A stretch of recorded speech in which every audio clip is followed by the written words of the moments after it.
उत्तराखंड का वो रहस्यमयी मंदिर जहां आंखों पर पट्टी बांधकर पुजारी करते हैं पूजा। उत्तराखंड का वो रहस्यमयी मंदिर जहां आंखों पर पट्टी बांधकर पुजारी करते हैं पूजा।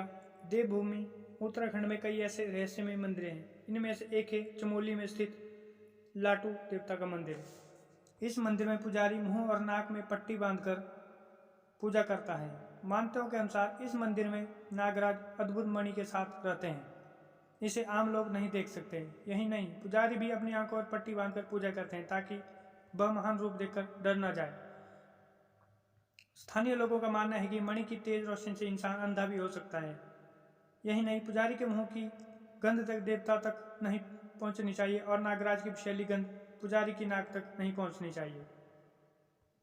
इस दिन खुलते हैं कपाट। मंदिर के दरवाजे साल में एक बार बैसाख महीने की पूर्णिमा के मौके पर खुलते हैं। कपाट खुलने के वक्त भी मंदिर का पुजारी अपनी आंख और मुंह पर पट्टी बांधता है।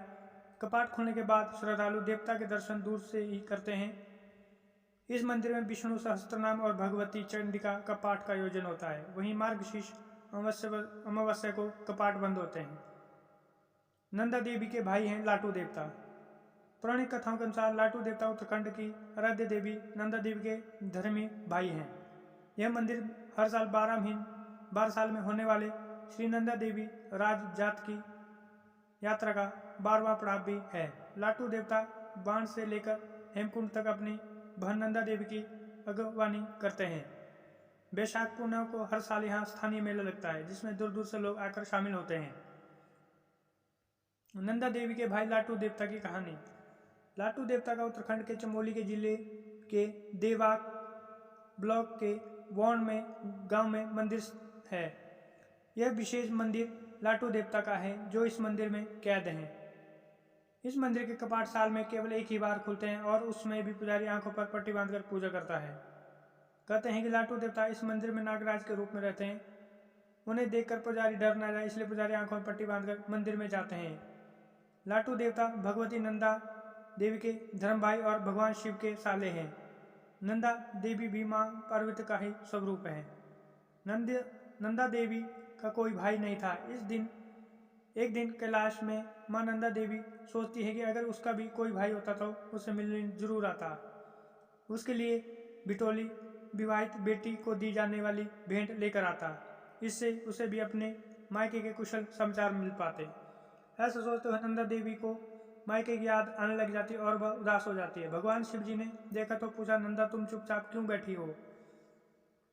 माँ नंदा देवी कहती है कि मेरे स्वामी मेरे भगवान, मुझे मायके की याद आ रही है।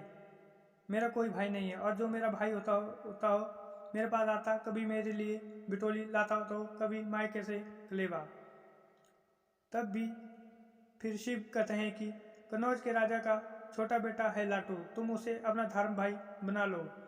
इस पर नंदा देवी सोचती है कि अब तो उसे अपने मायके जाने का अवसर मिल जाएगा। नंदा कहती है कि क्या मैं अपने मायके जा सकती हूँ और वहाँ से कन्नौज जाऊँगी और लाटू को अपना भाई बनाकर साथ में लाऊंगी। तब लाटू मुझे ससुराल छोड़ने भी आएगा।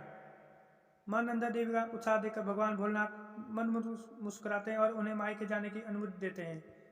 नंदा देवी खुशी खुशी अपने मायके रिसासू पहुंची गई और अपने पिताजी हेमंत और मेणावती से आज्ञा लेकर लाटू को अपना भाई बनाने के लिए कन्नौज चली गई। कन्नौज की कुल देवी भी दुर्गा यानी पार्वती थी। जब नंदा वहां पहुंची तो उन्हें बहुत खुशी हुई। कन्नौज की रानी का नाम मेणा था। उनके 2 बेटे थे, बाटू और लाटू, लेकिन उनकी कोई बेटी नहीं थी। नंदा को देखकर उनके लगा कि जैसे उनके घर में कोई बिटिया आ गई। रानी मेणा नंदा देवी से वहां आने का कारण पूछती है। तब नंदा देवी कहते हैं कि मेरा कोई भाई नहीं है, क्या मैं लाटू को अपना भाई बनाकर साथ ले जा सकती हूँ? रानी मेणा सोचती है कि कहाँ कन्नौज, कहाँ रिसासू और वहां से भी दूर कैलाश पर्वत। मेणा पहले मनाकर देती है लेकिन नंदा के फिर से आग्रह करने पर मान जाती है। इस तरह से नंदा देवी अपने भाई लाटू के साथ मायके लौट आती है। नंदा देवी बहुत खुश थी कि अब उसका भी कोई भाई है जो अब उसके ससुराल में मायके की कुशल क्षेम और बिटोली लेकर आएगा। जब नंदा देवी अपने ससुराल लौटती है तो गांव वाले ही नहीं बल्कि इलाके के सब लोग उन्हें विदा करने लिए आते हैं।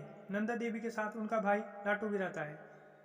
नंदा देवी की डोली जब बौड़ गांव में पहुंचती है तो वह नदी में नहाने के लिए चली जाती है और इधर लाटू को तेज प्यास लगती है तो वह एक घर में घुस जाता है जहाँ पर एक बूढ़ा आदमी मिलता है।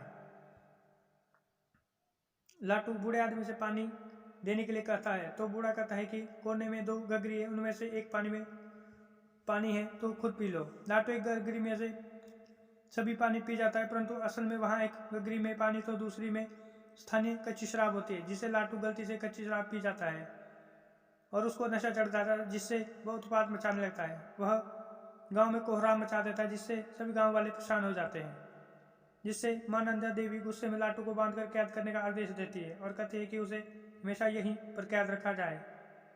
जब लाटू का नशा उतरता तो वह बहुत पछताता है और मां नंदी देवी से क्षमा मांगकर सारी बातें कहता है। मां नंदा देवी भी तब तक गलती का कारण समझाती है। नंदा देवी तब लाटू देवता से कहती है कि बौन गांव में उसका मंदिर होगा और बैशाख महीने की पूर्णिमा को उसकी पूजा होगी। और यही नहीं, हर 12 साल में जब नंदा रात जात जाएगी तो लोग लाटू देवता की भी पूजा करेंगे। तभी से नंदा रात जात के बौन में पड़ने वाले 12वें पड़ाव में लाटू देवता की पूजा की जाती है। कहते हैं कि लाटू देवता बौन गांव से हेमकुंड तक अपनी बहन नंदा को भेजने के लिए जब भी जाते हैं और श्री लाटू देवता की वर्ष में केवल एक ही बार पूजा की जाती है। आपको हमारी कहानी कैसी लगी कमेंट में ज़रूर बताएं और लाइक और सब्सक्राइब करना न भूलें। धन्यवाद।